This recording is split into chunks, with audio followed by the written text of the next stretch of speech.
সংকর ধাতু বা অ্যালয় কি? দুই বা ততোধিক ধাতু বা এক বা একাধিক ধাতু ও অধাতুর সমসত্ব বা অসমসত্ব মিশ্রণ যা একক ধাতুর মতো আচরণ করে তাকে আমরা কি বলবো? সংকর ধাতু বলবো বা ধাতু সংকরও বলি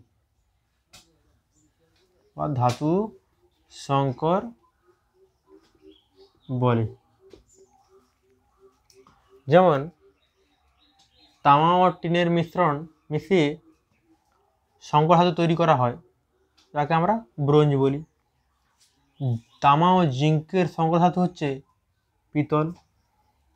এছাড়াও আরও অনেকগুলি সংকর ধাতু রয়েছে, সেগুলো আমরা জানব। বৈশিষ্ট্য, সংকর ধাতু বৈশিষ্ট্য কি? 1 নম্বর, দুই বা ততোধিক ধাতুর সমসত্ব বা অসমসত্ব মিশ্রণ। 2 নম্বর, সংকর ধাতু ও তার ধাতব উপাদানগুলির মধ্যে রাসায়নিক সাদৃশ্য থাকলেও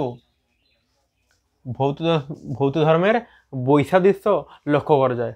অর্থাৎ সংকর ধাতুগুলি যে উপাদান ধাতুগুলি দ্বারা তৈরি তাদের মধ্যে রাসায়নিক মিল দেখা থাকলেও ভৌত ধর্মের কোনো মিল লক্ষ্য করা যায় না বা ভৌত সাদৃশ্য কোনো রকম লক্ষ্য করা যায় না। 3 নম্বর কি? উপাদান ধাতুগুলির তুলনায় সংকর ধাতুর গলনাঙ্ক বেশি হতে পারে বা কমও হতে পারে। সংকর ধাতু সাধারণত কঠিন হয়ে থাকে, কিন্তু অনেক সময় তরলও হতে পারে। 5 নম্বর বৈশিষ্ট্য কি? সংকর ধাতুর মধ্যে অধাতু থাকতে পারে।